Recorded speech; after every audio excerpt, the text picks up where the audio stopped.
সে বলতেছে এই খজিনার আমার দরকার নাই, আমি সালেকে মিসকিন বিশ্বনবী রাসূল আকরাম সাল্লাল্লাহু আলাইহি ওয়াসাল্লামের দুইটা জুতা নিয়ে দাঁড়িয়ে যাব।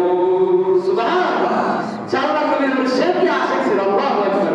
তাহলে আমি আপনাদেরকে আল্লাহ নবীর জামালের উপর কতগুলো কথা বললাম, এখন শুনেন